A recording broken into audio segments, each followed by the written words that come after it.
Can you relax? Now, maybe you're thinking, well, yeah, if I were at the beach and had this little friend over here by me and could relax and hear the waves, then I could just chill out. Maybe so. It would probably help. To be honest, of course, I'm not there either right now. But I want to talk a little bit about that. America seems to have difficulty with relaxing. We have difficulty overcoming stress and anxiety. Would you say that you are living a life of peace? A good many people have turned to all sorts of remedies, assistance, prescriptions. I am told that there's been a 67% increase in about 12 years in the number of prescriptions for things like anxiety disorders, stress.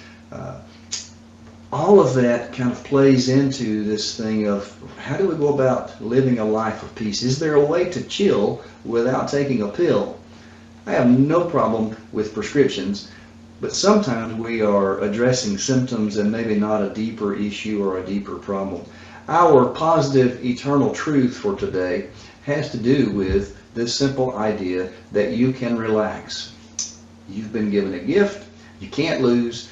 Those things should help us to be able to relax. It's a part of what God intends for us. It's what the Apostle Paul wrote about when he wrote to the church in Rome.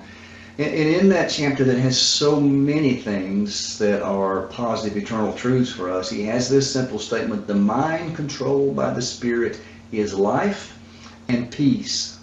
Life and peace. We want to live and really live. We want to enjoy peace, tranquility, calm. Those are the things that God is trying to offer to us. How do you do that? What does it mean when he says the mind controlled by the Spirit? Well, first thing to notice is the mind. Change your thinking, change your life.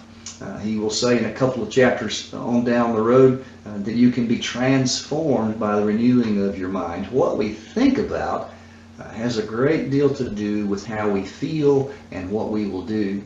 And so Paul says, let's think about how to be controlled by the Spirit, how to have a mind controlled by the Spirit. Now, Paul doesn't spell that out a lot, but I think some things are obvious when you zoom back a little bit and think about it.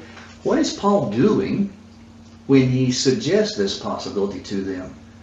Well, he is writing a letter to them that's now part of what we have put together and labeled as a collection, the Bible. It's a part of the Scriptures. And Paul seems to think that these chapters and chapters of information and theology that he is asking them to think about is part of the life controlled by the Spirit. Being guided by the Spirit, he's giving them guidance from the Spirit.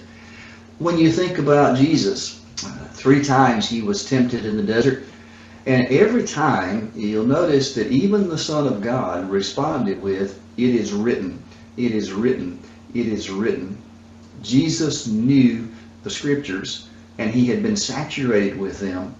And so when Jesus comes along and when Paul comes along to follow, and what they are encouraging for us is to live a life controlled by the Spirit, guided by God. And the best way that I know to do that is to spend a lot of time seeing what God has to say, getting familiar with how he thinks so we can think the way that he does. Let me suggest to you that you read the book of Romans. If you just can't find the time all at once to read all of the book, read chapter 8. Read it in something you can understand.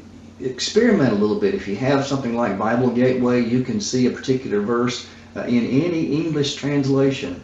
And it may help you to grasp what's being said. Spend some time with it when you read and let it kind of sit on your mind and your heart for a while.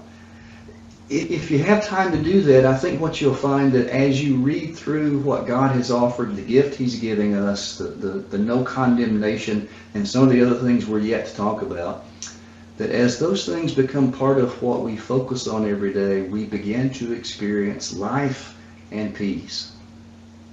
Maybe you can't go to the beach today.